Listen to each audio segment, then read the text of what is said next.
Señor, una vez más venimos aquí buscando tu guianza, buscando tu palabra, buscando tu dirección. Sabemos que esta palabra no sale de hombre, sino que sale de tu misma revelación, lo cual deseamos y pedimos que tú nos lleves adelante y que en vez de una enseñanza tú puedas hacer una impartición, de tal manera que tu revelación pueda llegar a nosotros y cause convicción en nosotros para querer vivirte, para querer amarte, para querer darnos completamente a ti. Gracias, Señor. Espero economizar un poco de tiempo para el final, tener un tiempo para tomar el himno estrofa por estrofa como conclusión a este mensaje, porque resume muy bien la carga que presentamos aquí. Y lo último que estuvimos trabajando es este asunto de lo que es la peculiaridad. Es una palabra virtualmente desconocida bíblicamente hablando. Sin embargo, es una definición de un rasgo de ser humano que existe en nosotros. Y lo serio de este asunto es que nos acostumbramos a vivir nuestro hombre viejo, nos acostumbramos a hablar en nuestro hombre viejo, a pensar en nuestro hombre viejo, y aunque somos salvos mediante la cruz de Cristo, todavía el Señor necesita trabajar con nosotros. Y hay una frustración seria, profunda, que causa la peculiaridad. Todas las esferas de la vida, todo crece, todo madura. Lo vemos en todas las esferas de la vida animal, vida vegetal, y aún la vida humana es más compleja todavía. Hay un proceso de crecimiento que empieza en el vientre de la madre, luego nace, luego ese crecimiento madura y se incorpora entonces en las diferentes etapas que se inserte en la sociedad, que va midiendo la madurez y va soltando responsabilidades en esa persona según va madurando y va creciendo. Los estudiantes, por ejemplo, es una buena presentación o ejemplo en donde entramos a la escuela elemental y ahí terminamos todo nuestro grado hasta pasar por la primaria, secundaria, y luego ya ahí uno está maduro, pero todavía, aunque está maduro comparativamente a como estaba cuando comenzó, todavía no está tan maduro. Todavía tiene que entrar, si quiere seguir estudiando, necesita pasar entonces por 4 años más de universidad. Cuando finaliza la universidad está más maduro que cuando entró, pero todavía no está tan maduro. Así que todavía, si quiere seguir profundizando y aprendiendo en la carrera específica que desee escoger, entre en una maestría y luego entre en un doctorado. Y es interesante que los doctorados todavía tienen postdoc. O sea que la educación continúa, nunca se detiene. Así que todo el mundo en cierta etapa tiene cierto grado de madurez, pero no se estanca, sino que progresa. Y aunque la persona no vaya o no tenga estudios universitarios, la vida humana misma y sus experiencias personales le ayudan a madurar. Y ya no razona igual a los 5 que el que razona a los 15, el que razona a los 20, el que razona a los 30, 40, 50, hasta que llega a los 80, 100, si llega a los 100. Es un razonamiento mucho más mesurado, mucho más profundo por sus experiencias humanas. Eso es en la faceta física.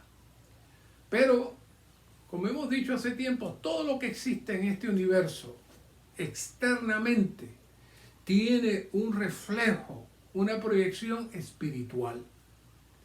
Todo lo que existe tenía el objetivo y tiene el objetivo de que nosotros veamos la realidad de eso en la esfera espiritual. Este entrenamiento tiene el objetivo de que nosotros podamos descubrir cuáles son las cosas que nos impiden crecer. Sé que siempre es frustrante para cualquier matrimonio tener un niño que empiece a crecer y luego se quede pequeño. Eso sucede.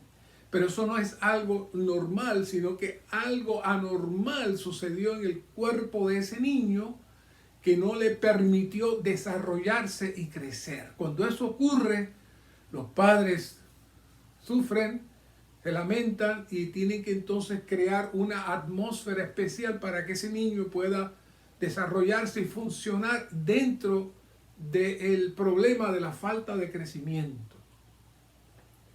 En nuestro vivir espiritual, y de hecho la comparación de lo físico y lo espiritual está desde el mismo momento cuando el Señor le dice a Nicodemo, tienes que nacer de nuevo. En Juan 3, ¿qué le está diciendo el Señor? Vas a entrar en un proceso que se parece al proceso natural físico, pero ahora hay un proceso espiritual. Y tienes que pasar por todos los mismos procesos de nacer otra vez. Pero ese proceso de nacer otra vez implica también crecer. Y crecer en vida. La vida, la cual nos hace crecer, es diferente a la vida humana. Hay otra vida que recibimos cuando recibimos al Señor. La vida divina entra en nosotros. Y esa vida es la que tiene que desarrollarse y crecer en nosotros. Esa vida es Cristo mismo. Es Dios en Cristo, en el Espíritu, es decir, el Dios triuno que se mueve dentro de nosotros para suplirnos y llenarnos. En estos días hubo una conferencia en donde el tema era el tema de la gracia. Se dieron varios mensajes en esa línea de la gracia. No fue un tema diferente, es el mismo tema. ¿Qué era la gracia? Es el Dios triuno que se procesa para impartirse a nosotros como nuestra vida y como nuestro disfrute. Y eso fue lo que quiso decir Juan cuando vio al Señor y le dijo y mencionó que él traía gracia sobre gracia. Cristo vino para impartirse a nosotros gratuitamente como vida para nuestro disfrute y crecimiento y desarrollo. ¿Y qué es lo que crece? Cristo crece en nosotros. Pero cuando no comemos apropiadamente, cuando no nos ejercitamos apropiadamente, entonces no hay crecimiento. Y en 1 Corintios 3:1, hemos hablado de esto varias veces, pero hay que seguirlo mencionando. Pablo se encuentra con una situación seria con los corintios. Y le dice, yo hermanos, no pude hablaros como a hombres espirituales. ¡Wow! ¿Qué es eso? Pablo le está diciendo, cuando usted entra en la vida de la iglesia, usted entra en otro reino, en otra dimensión. Es el reino del Espíritu donde nosotros hablamos, donde nosotros recibimos a Dios, donde somos infundidos de Dios mismo. Y esa es la atmósfera de la iglesia. Y esa es la atmósfera que Pablo esperaba encontrarse con los corintios, sino que le dice, no pude hablaros como a hombres espirituales, sino como a carne, como a niños en Cristo. y ahí la nota menciona que aunque más adelante Pablo habla de carnales, que es la expresión que más conocemos, Pablo le dice aquí como a carne. Es decir, no solamente ustedes tienen la acción de la carnalidad, sino que ustedes son la carne misma. Qué serio, ¿eh? Y eso es ser niños. Y curiosamente, yo hubiese puesto un punto ahí, pero Pablo dice, niños en Cristo. Es decir, son cristianos, son salvos, pero no han crecido. No han crecido. Nosotros podemos tolerarles a los niños chiquitos muchas cosas, pero una vez que crecen y siguen haciendo las mismas cosas, no se lo podemos tolerar. De ninguna manera. Hay que ayudarlos, hay que corregirlos. Así que hay una nota aquí que dice, un hombre espiritual no se conduce conforme a la carne, ni actúa conforme a la vida del alma, sino que vive conforme al espíritu, a saber, su espíritu mezclado con el espíritu de Dios. Tal hombre es dominado, gobernado, dirigido, conmovido y guiado por el espíritu mezclado. Esa corta definición nos habla del vivir del nuevo hombre, de la dimensión en donde el Señor nos entra y Él espera que nosotros vivamos no bajo nuestra alma, no bajo nuestra carne, sino bajo el Espíritu, que es donde recibimos el rico suplir del Dios triuno, hasta ser completamente saturados y llenos para que podamos expresarlo a Él. Y dice, este libro, aquí en 1 Corintios, revela claramente que el creyente puede ser una de tres personas. Fíjese que dice el creyente.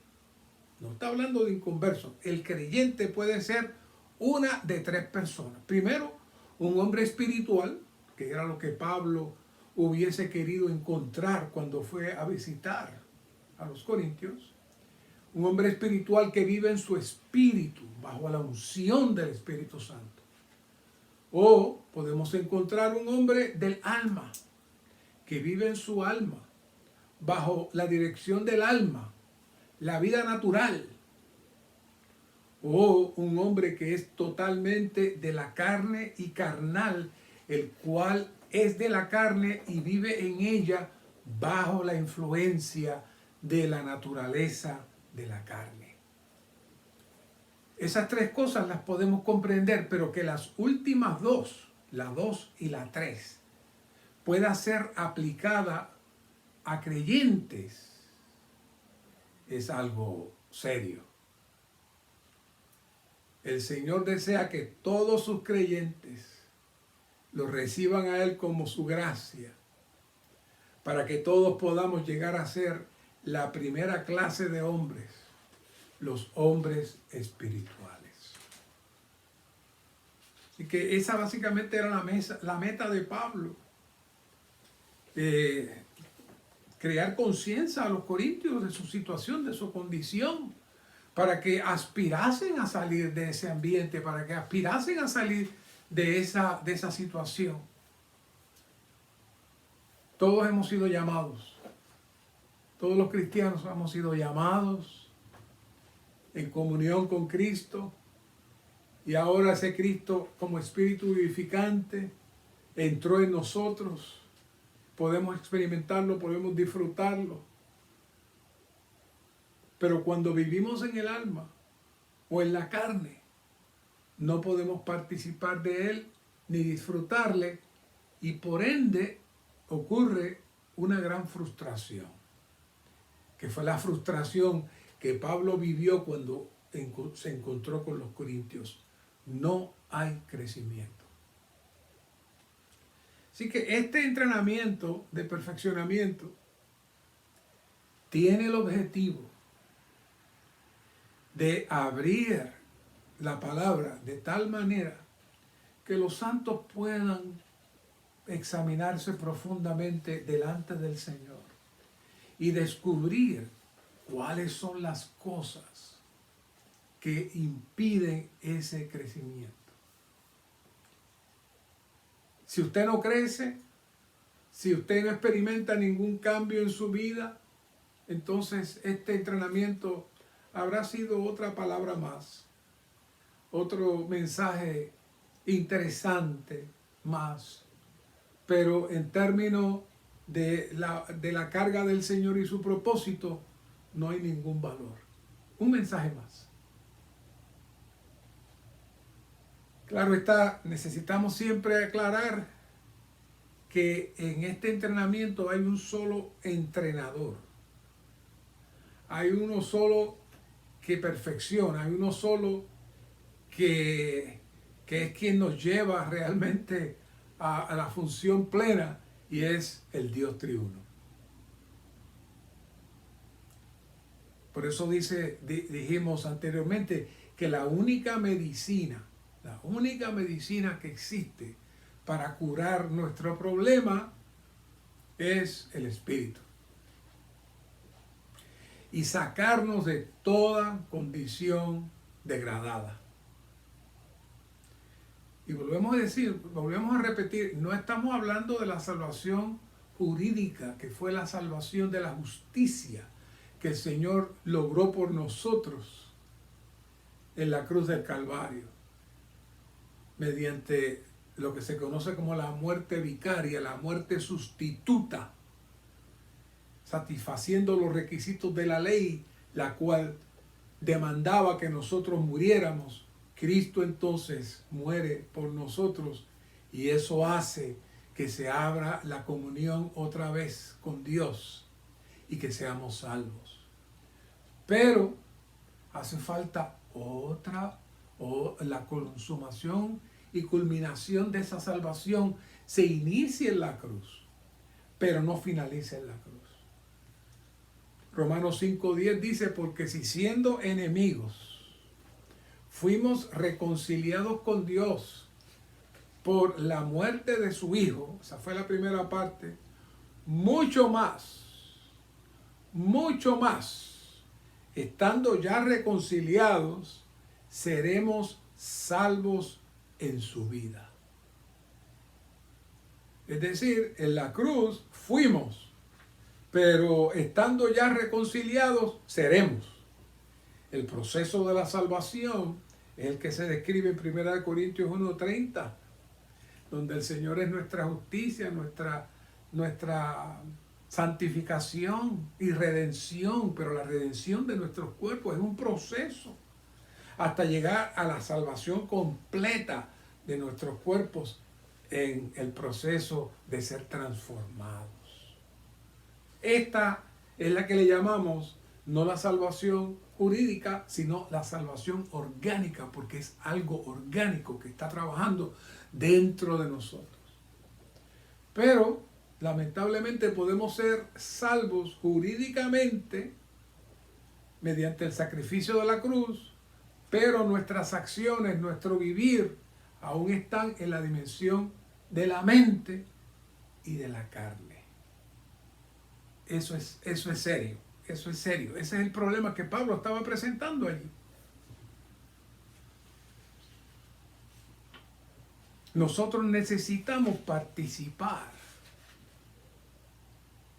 de Cristo como nuestra vida, como nuestro suministro, como nuestro suplir, para que entonces se pueda producir en nosotros.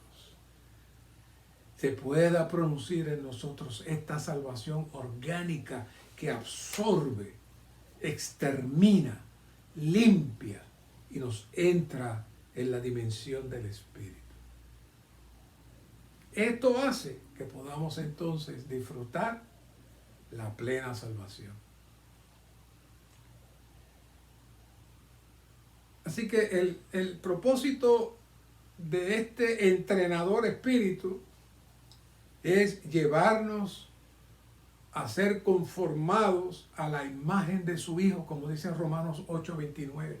Este proceso de ser conformados a la imagen de Cristo es que crecer en vida. ¿Qué vida? Cristo como nuestra vida, Cristo como nuestro disfrute, Cristo como nuestro alimento. Entonces crecemos. Él crece en nosotros y nosotros crecemos en Él. Para eso tenemos que ver dos cositas. Primero, la unción que permanece en nosotros. Esa unción que permanece en nosotros nos enseña. Y otra cosa es el Dios que realiza en nosotros tanto el querer como el hacer. En Juan 2:27 dice, y en cuanto a vosotros, la unción que vosotros recibisteis de Él permanece en vosotros. ¿Qué es la unción? Está hablando del aceite mezclado del Antiguo Testamento que ahora se refiere al Espíritu que sale después del Cristo de resurrección. Y dice, y no tenéis necesidad de que nadie os enseñe, pero como su unción os enseña todas las cosas y es verdadera y no es mentira, así como ella os ha enseñado, permaneced en Él. Permaneced en Él. La segunda cosa, Filipenses 2:13, porque Dios es el que en vosotros realiza así el querer como el hacer por su beneplácito. ¿Qué es esto? Bueno, la enseñanza aquí que se menciona que no tenéis necesidad de que nadie os enseñe, no es que ahora usted va a aprender solo. Eso es lo que mucha gente dice, yo no necesito reunirme más. Yo leyendo los libros y leyendo la Biblia, el Espíritu me va a mostrar todo. Eso no es lo que se refiere aquí.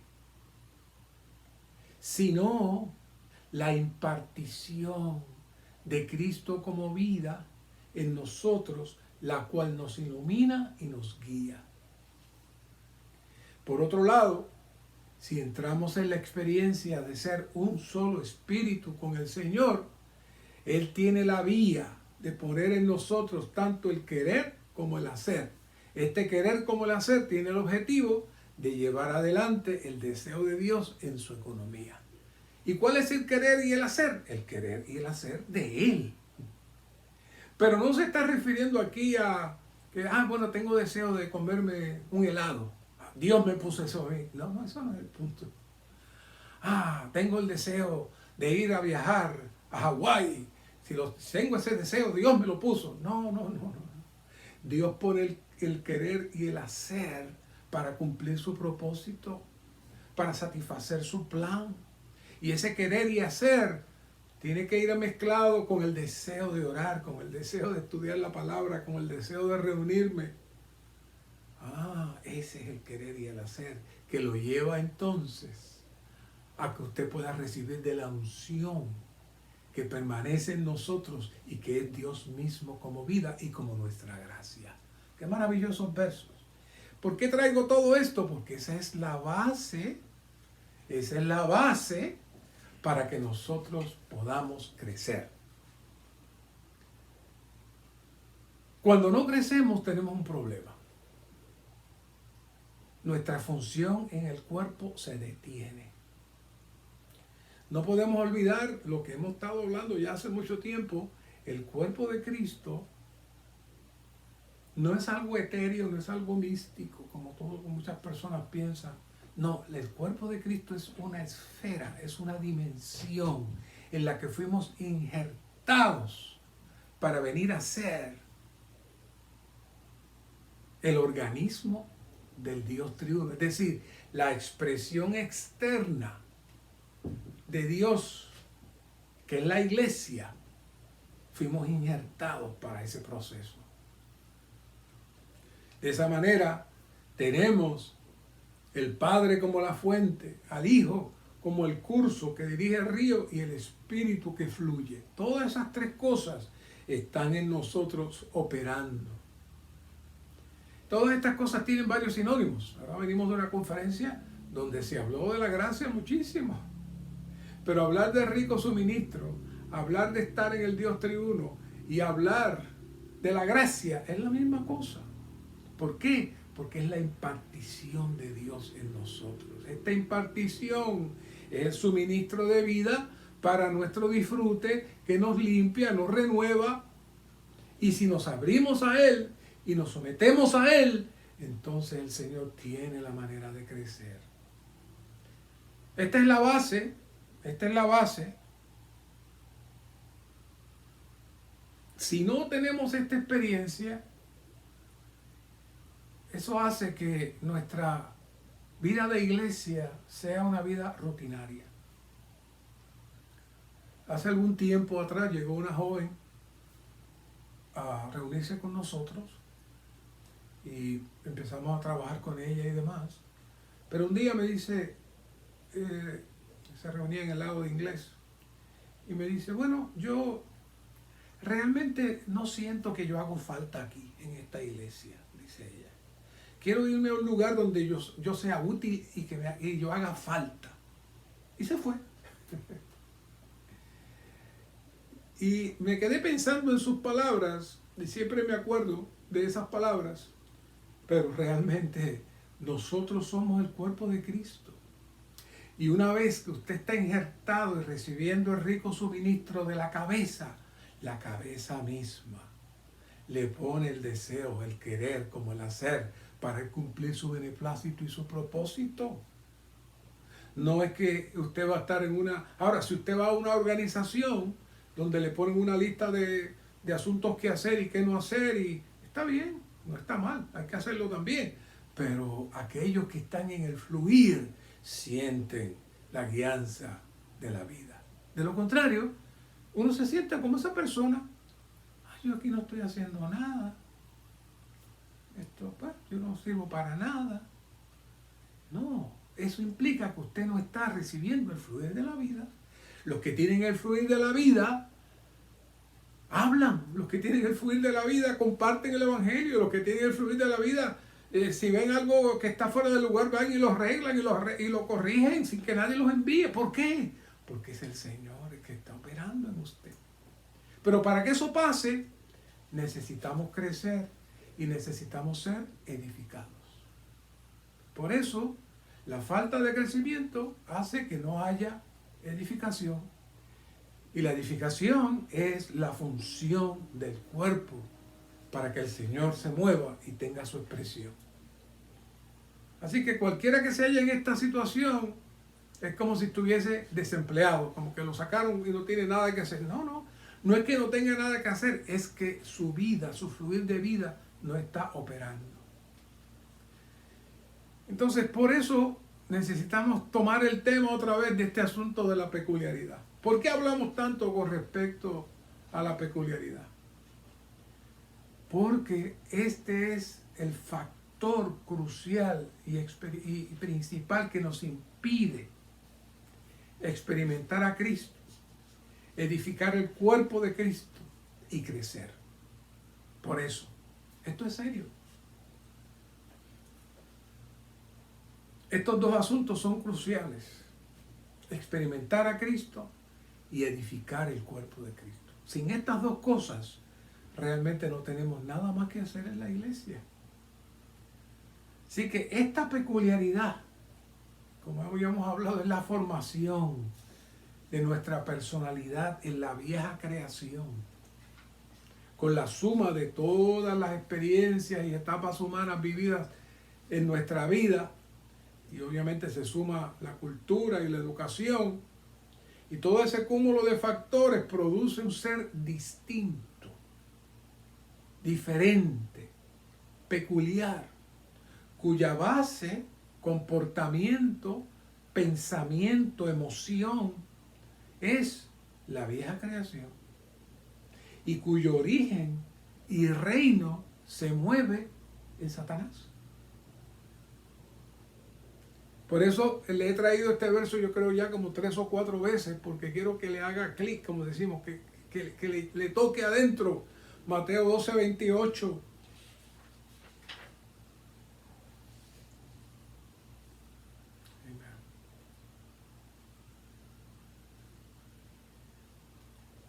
yo por el Espíritu de Dios he hecho fuera los demonios, ha llegado a ustedes que el reino de Dios. Entonces, siempre buscamos, ¿qué es esto de que echó fuera los demonios? Quizás pensamos nosotros que se refería al tiempo de Jesús cuando estaba echando los demonios, y mientras más demonios él echaba, pues más el reino se acercaba. No, realmente eso tenía una profundidad mayor. El mensaje anterior hablamos de que la peculiaridad no permite la unidad, porque la peculiaridad es la expresión misma ¿de qué? Del anticristo. Nosotros vivimos mucho a Cristo, nosotros no vivimos mucho a Cristo. ¿Por qué? Porque tenemos este anticristo que está escondido dentro de nosotros, que le pusimos el nombre de la peculiaridad. ¿Por qué hay tantos grupos divididos? ¿Por qué hay tantas denominaciones? ¿Por qué hay tantas sectas y grupos y cosas? ¿Por qué? Porque cada uno está dentro de esta madeja de lo que es la peculiaridad. Venimos a los hogares, las parejas no pueden ser uno. ¿Por qué? Porque después que pasa la emoción de estar juntos, sale hacia afuera las opiniones y sale la división. Los padres y los hijos de igual manera no se comprenden, se ofenden. ¿Por qué? Porque viven en esta esfera de la muerte y del anticristo. Así que la peculiaridad es un enemigo para Cristo y también es un enemigo para la vida del cuerpo. Siempre y cuando usted conserve su peculiaridad, es decir, su individualidad y sus conceptos y la manera de ver la vida, no puede vivir a Cristo y tampoco puede tener la vida apropiada del cuerpo. Lamentablemente, aún en el recobro del Señor hemos tenido muchos santos que han estado mucho tiempo con nosotros y al principio entran muy fogosos, muy contentos y están orando y están predicando y están leyendo, pero según va pasando el tiempo, van perdiendo la energía hasta que vienen a sentarse el domingo, tranquilo, y llega el momento que a veces se van o sencillamente vienen a ser pasivos. ¿Qué pasó ahí? Bueno, hubo algo que ellos dejaron de hacer y fue el no permitir que la abundante suministración del Espíritu de Jesucristo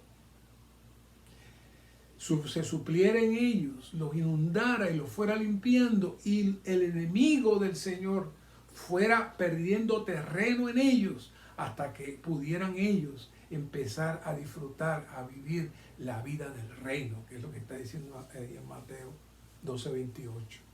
Necesitamos mantener tal fluir, de lo contrario el enemigo va a tomar posesión otra vez. Y por eso traemos este próximo versículo que todos conocemos, Mateo 16:18. Yo también te digo que tú eres Pedro, y sobre esta roca edificaré mi iglesia, y las puertas del Hades no prevalecerán contra ella. Ahí vemos dos cosas. Hay muchas cosas que hablar aquí, pero quiero enfatizarnos solamente en dos cosas. Primero, edificaré mi iglesia, es el primer punto crucial aquí, pero hay otro más que no abundamos mucho, y es las puertas del Hades no prevalecerán.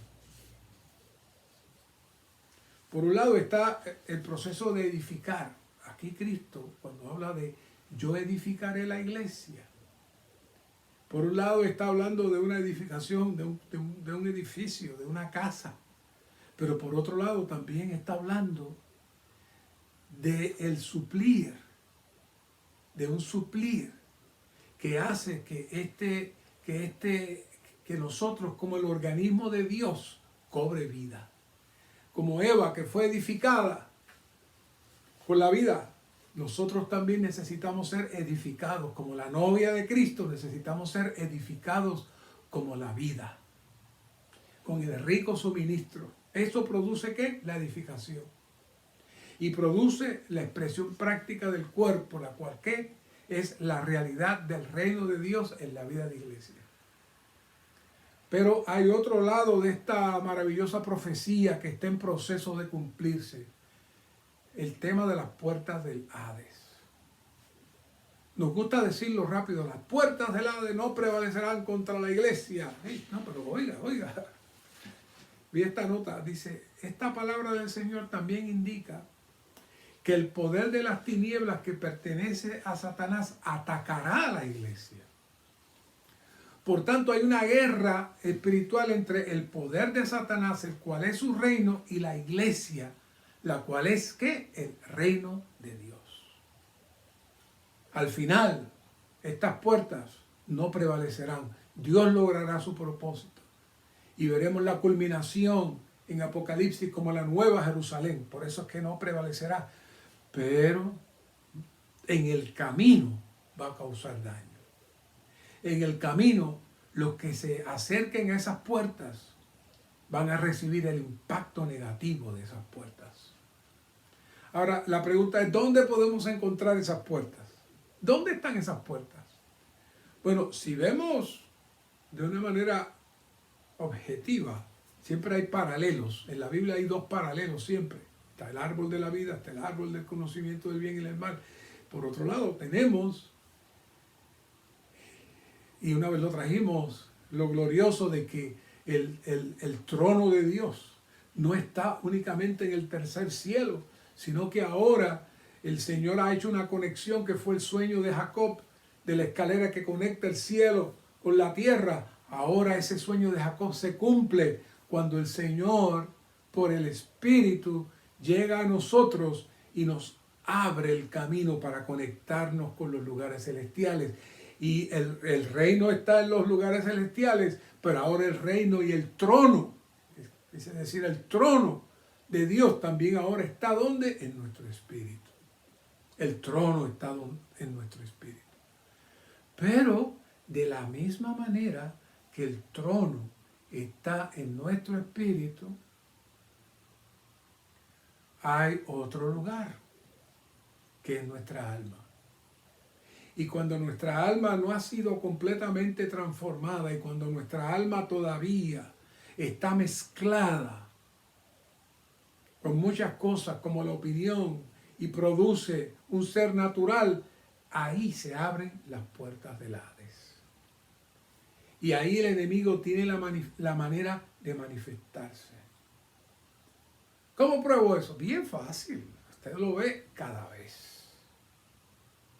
Su amado esposo, su amada esposa están en la reunión disfrutando el Señor, tocando al Señor y contentos y de momento llegan a la casa, alguien hace algo, uno de los hijos le falta el respeto y ¡pau! Salen las puertas del Hades enseguida. O se perdió algo importante y lo están buscando y no aparece y ¡pau! Salen las puertas del Hades enseguida. O eso solamente pasa por acá. Eso pasa constantemente. Sale la bendición por un lado, pero de pronto las puertas del Hades se abren y traen muerte. Traen mucha muerte. Así que Satanás opera en nuestra alma no transformada. En nuestra alma es el centro de toda la operación del enemigo con el hombre. Y luego esa operación del enemigo con el hombre se expresa en la carne. Pero la palabra que estamos presentando tiene como objetivo que conozcamos nuestra condición y la necesidad de comenzar a repudiar nuestro ser natural para que el Señor pueda ser vivido en nosotros. ¿Dónde? En la nueva creación, en la vida del cuerpo, la vida de iglesia. Y no en nuestro viejo yo, no en la vieja creación. Y por eso estamos desnudando, estamos abriendo, estamos mostrando las cosas que aún están escondidas dentro de nosotros que el Señor quiere trabajar para que el Señor pueda avanzar. Una de las cosas que quisiera esta noche presentarles unos ejemplos. El reloj está corriendo y hay mucho que hablar. Pero algunos ejemplos interesantes de lo que es la peculiaridad. Porque todavía yo sé, por ejemplo, en mi caso, Me ha tomado tiempo digerir este asunto de la peculiaridad. Pero en la experiencia humana, en comunión con hermanos y leyendo la Biblia, he podido encontrar algunos detalles interesantes.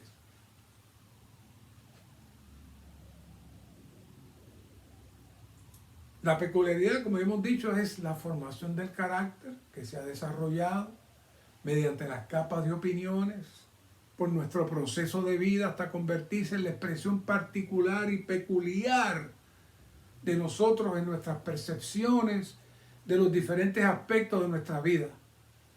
Y existen muchos tipos de la peculiaridad, pero vamos a enfatizar algunos que podemos encontrar en el Nuevo Testamento.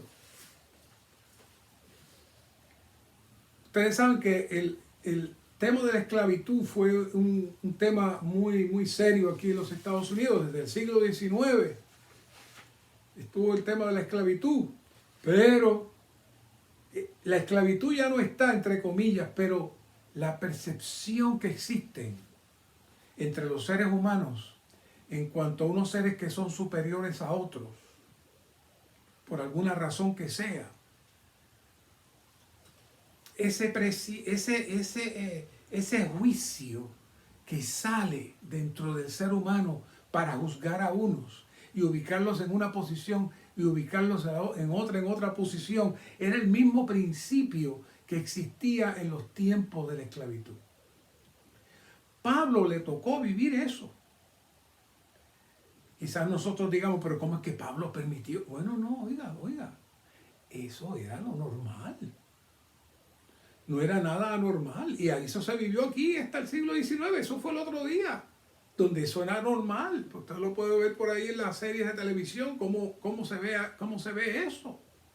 Y todavía están luchando los seres humanos de raza negra por sus derechos, porque todavía quedan esos vestigios ahí. ¿Qué es eso?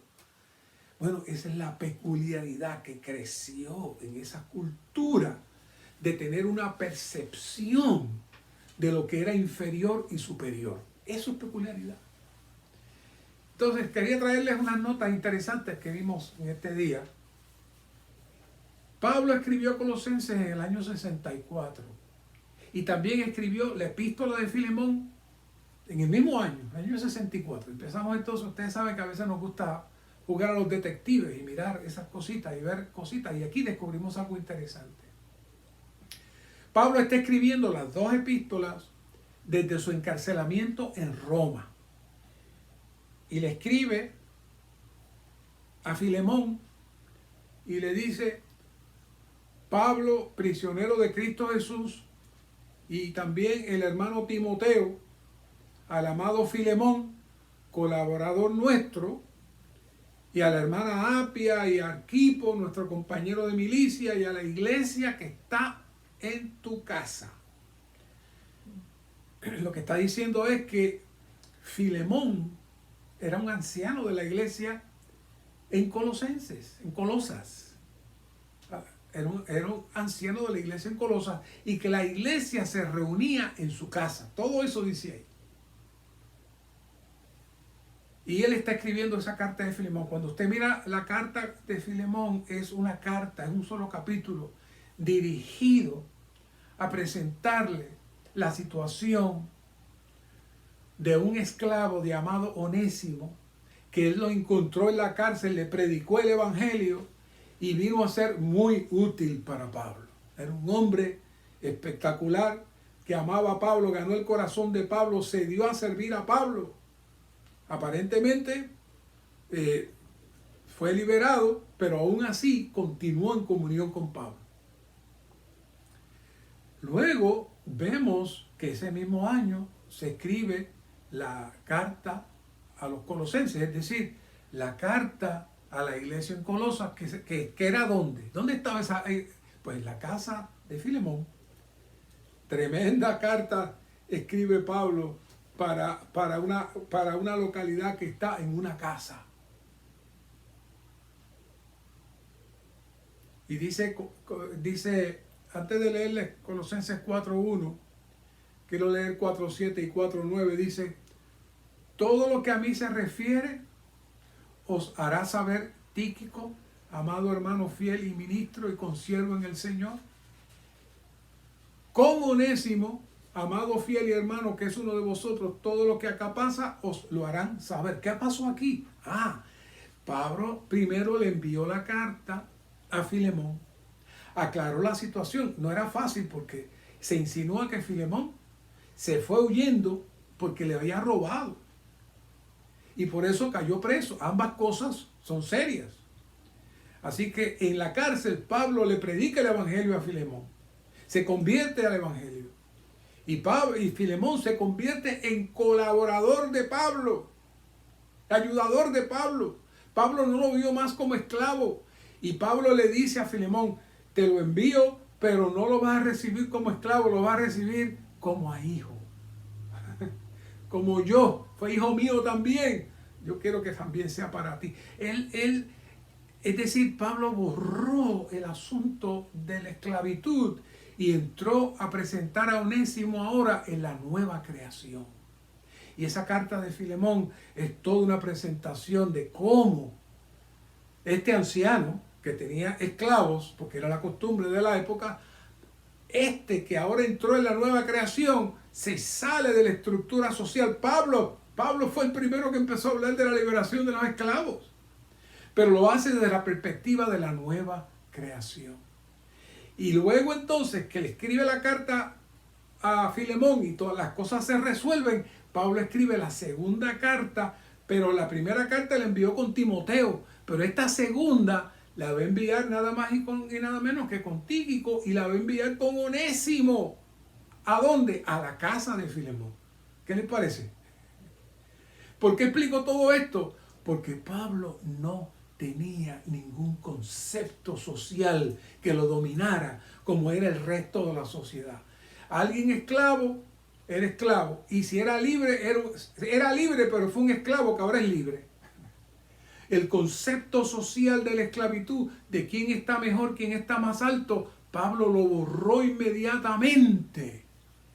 Cuando él recibía a alguien que recibía al Señor, los conceptos, Pablo no tenía ningún concepto, ninguna evaluación de su vida en cuanto ni siquiera a algo que era normal en ese tiempo como la esclavitud. Pablo vivía en la nueva creación. Eso es no ser peculiar. Hoy en día no tenemos la esclavitud entre comillas. Pero en todos los países, yo no estuve por preguntar, pero no tuve el tiempo. Pero en todos los países, por ejemplo, siempre hay personas que llegan de un país a otro y no tienen papeles, no son legales.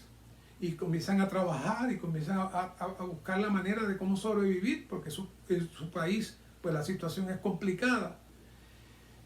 Y en todos los países, en muchos países pasa exactamente lo mismo. Existe entonces una tendencia a menospreciar a esa persona, a tratarlo como si fuera un esclavo y a abusarlo, porque es como si no tuviera derechos. Y yo no voy a entrar en eso, ese no es mi punto aquí esta noche. Mi punto es que cuando un hermano, cuando esa persona recibe al Señor, cuando esa persona tiene la vida divina, nosotros necesitamos sencillamente abrirle los ojos, los brazos y abrazarlo como nuestro hermano. Pero es terrible si en la vida cristiana un cristiano contrata a un hermano que tiene un problema de ese tipo y comienza a tratarlo y a maltratarlo como si fuera un esclavo, porque dice: no, este no es legal, no importa, hazte esto, hazte lo otro, y después te pago lo que yo quiera. ¿Qué es eso? Eso es un ser torcido y desviado, aunque sea un hermano, aunque esté en la iglesia. Si hace eso, está mal. Eso implica que tiene una personalidad que está forjada por la sociedad. Es terrible. Y Pedro, 1 Pedro 3:7, Pedro le dice a los esposos: vosotros maridos igualmente, vivid con ellas sabiamente, dando honor a la mujer como a vaso más frágil y como a coheredera de la gracia de la vida, para que vuestras oraciones no tengan estorbo. ¿Qué está insinuando Pedro? Pedro está diciendo, aquí hay unos hermanitos que no tratan a las esposas de una manera delicada. Y aquí hay unos hermanitos que están tratando a sus esposas de una manera ruda. ¿Por qué? Porque el machismo, que es una expresión de la sociedad. Y yo soy el que mando aquí, tú te callas, yo soy el hombre de la casa. ¿Qué es eso? Eso es la peculiaridad de la cultura que está ahí. Y Pedro la estaba definiendo ahí. Y le dice, mucho cuidado, ellas son coherederas de la gracia. ¿Qué es la gracia? Es el Dios triuno fluyendo en nosotros como nuestra vida para nuestro disfrute, para que el cuerpo de Cristo sea expresado. ¡Qué maravilla! Todo eso está detrás de esa palabra. Y Pedro se lo recuerda a los esposos, mucho cuidado, porque si ustedes las maltratan o hacen cosas indebidas, Dios no va a escuchar sus oraciones. ¿Qué es eso? Pedro corrigiendo la peculiaridad de algunos hermanos ahí. Y lo mismo sucede con los padres, con los hijos. Por eso Colosenses 3, 20 y 21 se traen estos temas. Hijos, obedeced a vuestros padres. ¿Por qué? Porque los jóvenes llegan a cierta edad, se vuelven sumamente peculiares, sumamente independientes, retan a los padres, retan la autoridad. ¿Qué es eso? Las puertas del Hades que se abren. Y es doloroso cuando se da en una familia de la iglesia, pero nos pasa a todos. Pero por otro lado dice, padres, no exasperéis a vuestros hijos para que no se desalienten. Porque nosotros entonces llegamos a un punto que no aguantamos más y las puertas del Hades se abren también. ¿Qué es eso? La peculiaridad, nuestro yo operando, su viejo hombre aún después de estar regenerados. Ay, hermano, podríamos hablar mucho de todas esas cosas, pero quería traerles este asunto de que la peculiaridad devora la experiencia que tenemos de Cristo. Es como un germen, es como una enfermedad. El hermano Lira comparó con la tuberculosis que le dio a él y estuvo a punto de morirse. Y él le preguntó al médico, ¿por qué eso tarda tanto en curarse? Y el médico le dijo, porque eso tiene, le llamó el bacilo, eso se mueve dentro de usted y tiene una capa bien dura que por más le tratamos de matar, pero toma tiempo en lo que logramos matar ese germen de la tuberculosis que está, o esa bacteria que está dentro de usted. Y dice Brother Lee, así mismo es nuestro yo, forrado de opiniones y creando una capa externa de la peculiaridad, que es nuestro carácter torcido, prejuiciado por la sociedad. Y eso devora nuestra experiencia de Cristo. Y si no hay experiencia de Cristo, si no hay crecimiento en vida, no hay manera de ser edificado. Me está acabando el tiempo, pero quería traerles una breve experiencia. El Señor me puso a servir desde que yo era muy joven, tan jovencito como 19 años. Y cuando entré a la universidad, ya era lo que le llamaban candidato al ministerio, y los fines de semana nos asignaban una congregación pequeña le decimos en el campo, en el área de las montañas, en ese caso, que puede ser un poco difícil llegar, y obviamente los pastores ya profesionales no iban a ir, así que íbamos a ir. Yo tuve la bendición de estar con esos hermanos como 4 o 5 años. Hicimos muchas cosas, hasta un local se construyó y muchas cosas. Yo en mi juventud, ya a los 24 me casé, conocí a mi esposa y luego me trasladaron a otro lugar. Y el otro día estaba yo pensando en ellos y dije, caramba, déjame chequear aquí en las redes, porque a veces, y exactamente, ya hoy tenían una página en el internet, tenían el edificio que yo comencé, estaba ya completamente terminado. Estamos hablando de 50 años atrás, por lo menos. Ya me sacaron la edad, pero es mucho tiempo. Pero entonces, curiosamente, habían varios videos donde habían unos jóvenes que estaban hablando de diferentes actividades. Por los apellidos de ellos yo podía saber o que eran hijos o que eran nietos de los que yo tuve en mi juventud.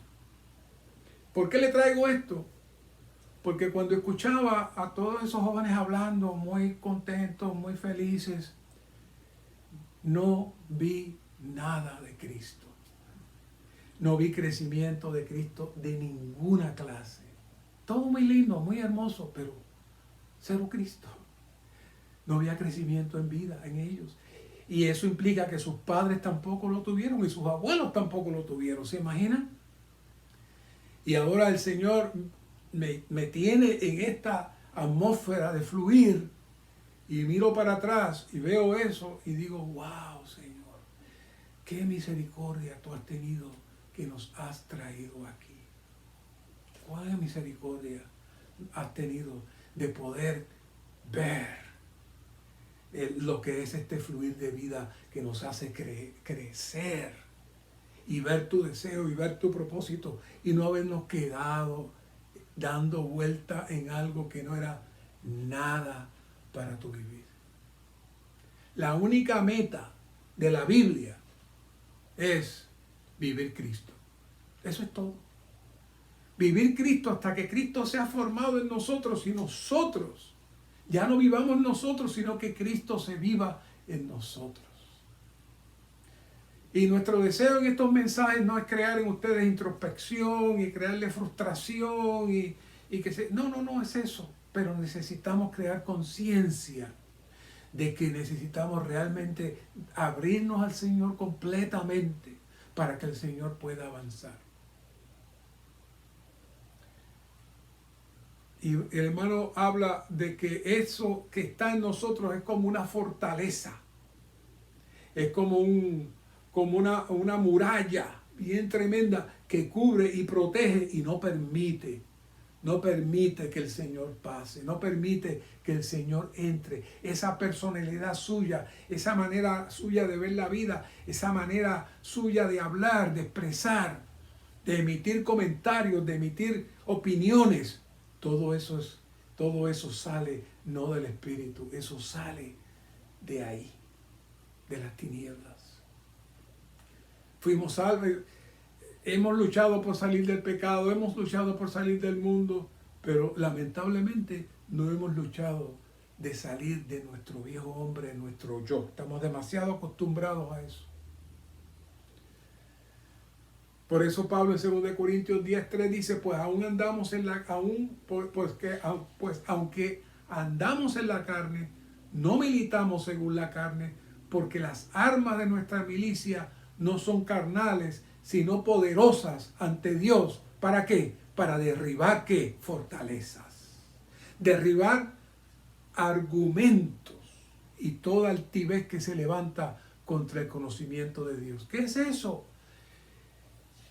¿Cuáles son las armas? Este Dios que se ha mezclado en nosotros está operando para borrar, para desaparecer esas fortalezas, para desaparecer esos argumentos, esas opiniones, para que entonces todo pensamiento sea llevado a la obediencia a Cristo. Ya no andar más en la vanidad de nuestra mente, nuestras emociones, nuestra carne, no. Ahora tenemos las armas espirituales que son el disfrute de Cristo que está en nuestro espíritu. Así que necesitamos realmente estar preocupados y tomar las medidas necesarias. ¿Para qué?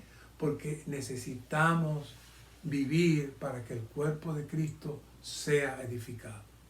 Si el cuerpo de Cristo no es edificado, si Cristo no se vive en nosotros, usted podrá ser una buena persona, un buen hermano, y ir a todas las reuniones, pero si usted sigue siendo usted y Cristo no avanza en usted, realmente tendrá una gran decepción cuando el Señor venga y le diga, no te conocí, no te conozco. Todo lo que hiciste, no, estaba fuera de mí. Así que el Señor tendrá que tratar con usted después. Así que hablamos del anticristo y dijimos que el anticristo eran todas las cosas que reemplazan a Cristo, que sustituyen a Cristo, no solamente el que está en contra de Cristo. Así que necesitamos ver qué cosas están en nosotros reemplazando, sustituyendo y oponiéndose a Cristo. Y el mejor lugar para atacar es lo que hemos estado hablando, de las opiniones y la peculiaridad. Para eso terminamos presentándole, refrescándole algunos puntos prácticos, porque pues, no tenemos el tiempo para continuar este libro, porque estos son 50 y pico de capítulos, falta bastante. Y lo que viene de aquí en adelante es el aspecto práctico de cómo entrar a vivir a Cristo. Es maravilloso los capítulos que vienen. Si usted tiene oportunidad, léalos. Pero hay tres cosas que lo mencionamos al principio y nos parece muy oportuno que lo volvamos a repetir. Primer punto es que necesitamos tener una visión con respecto a lo que Dios quiere. ¿Qué es lo que Dios quiere de nosotros? Dios quiere a Cristo. Esto es todo lo que Él quiere. No solo Cristo y la iglesia, sino Cristo con la iglesia. Y ya vimos que la diferencia de Cristo y la iglesia y Cristo con la iglesia es que Cristo sea nuestro factor de vida. Como necesitamos el alimento para vivir, nosotros comemos y el alimento nos suple en energía. Cristo es la manera que nosotros tenemos para poder vivir. Por eso Cristo con la iglesia es el suministro que le imparte a la iglesia el vivir. Si tenemos tal visión, avanzaremos. Si eso se convierte en un factor gobernante, que usted diga, yo necesito comer Cristo, yo necesito disfrutar a Cristo, yo necesito que el Señor absorba dentro de mí todo lo que es mi yo viejo y pueda ser vestido del nuevo hombre, entonces eso lo llevará a usted adelante. Segundo, que Cristo es nuestra vida y que todo lo que hacemos tiene que estar bajo Cristo. Y hay un pequeño ejercicio. Voy a cortar un poquito esto. Hay un pequeño ejercicio bien sencillo que necesitamos practicar.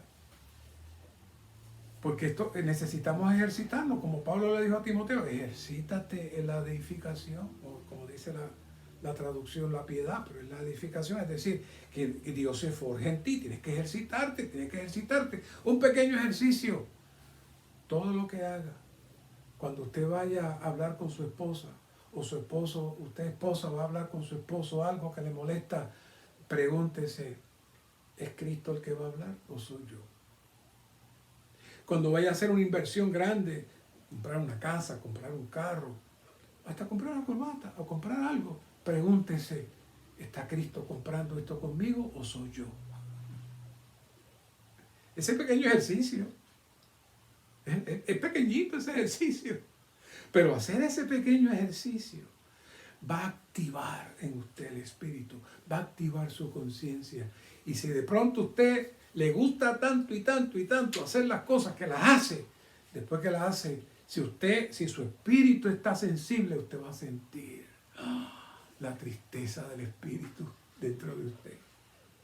Y entonces es que se va a dar cuenta que el Señor pone tanto el querer como el hacer dentro de usted y que el fluir de la vida está trabajando dentro de usted. Practique constantemente este asunto. Y esto es orar sin cesar también. Porque cuando estamos hablando con el Señor, consultando al Señor, estamos orando constantemente. Y por último, lo que hablamos de ¿qué? De respirar a Cristo. Respirar a Cristo, que es más que invocar. Respirar a Cristo es absorberlo en medio de nuestra situación, en medio de la opresión, en medio de todas las cosas que el enemigo intenta. Aleluya, Señor Jesús, te amo, Señor, cuánto te necesito, Señor. Oh, practique eso todo el día. Y usted recibirá el fluir del Espíritu. Y de esa manera, poco a poco, el Señor irá avanzando en usted y se irá trabajando lo que es ser un espíritu con el Señor. Y mirando el cántico, brevemente, descúbreme, Señor, alumbra mi interior, que pueda discernir el ego engañador. Ahí está. Necesitamos orar eso. Esto es una oración que hay que hacerla todos los días. Señor, alumbra mi interior. Lo que yo pienso necesariamente no sale de mí. Sale de mi ego. Y mi ego está vestido de la opinión. Y es completamente peculiar. Y está torcido.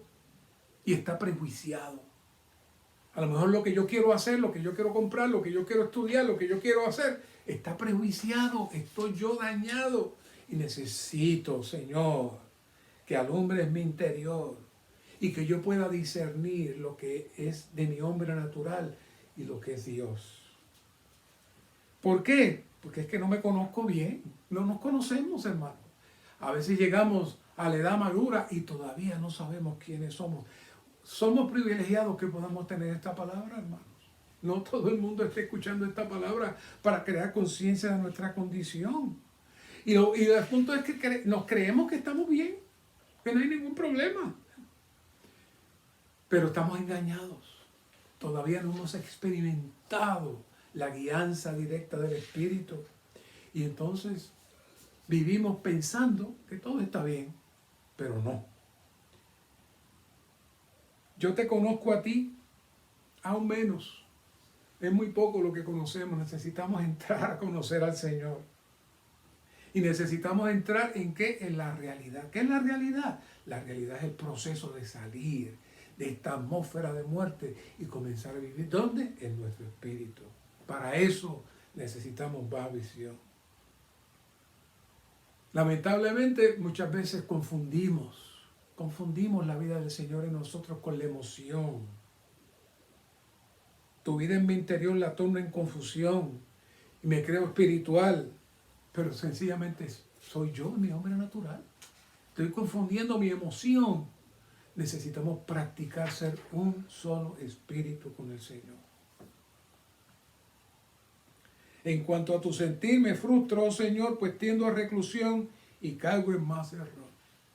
No es nuestra intención que usted caiga en reclusión. Es decir, que empiece usted a decir, no puedo, yo estoy mal. El hermano dice que yo tengo esto y no puedo salir de eso. No, ese no es el punto aquí. Sencillamente necesitamos abrirnos. ¿Se acuerdan que dije la vez pasada que tenemos que ser como niños?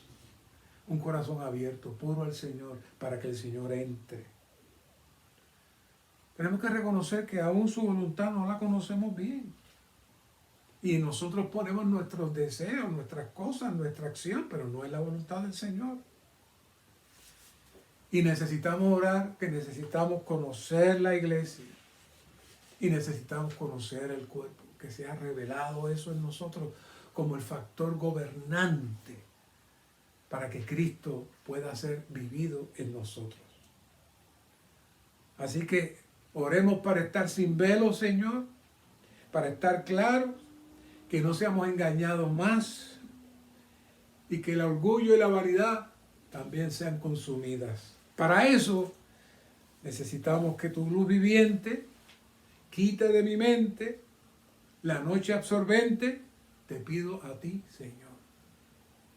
Esa luz viviente es el Espíritu dador de vida que está en nuestro espíritu, que al tocarle cada día, que al respirarle cada día, que al comerle cada día, que al disfrutarle cada día, alumbra en nosotros y poco a poco el Señor va disipando la tiniebla, la oscuridad y el Señor va a poder expresarse y su propósito puede ser completado. Gracias, Señor, por este tiempo, gracias por esta oportunidad que nos diste de compartir con los santos. Permite que esta palabra no sea una enseñanza más, sino que sea el medio para que todos los oyentes puedan crecer, para que todos los oyentes podamos entregarnos completamente a ti, para que tú avances más en nosotros. Gracias, Señor. Amén.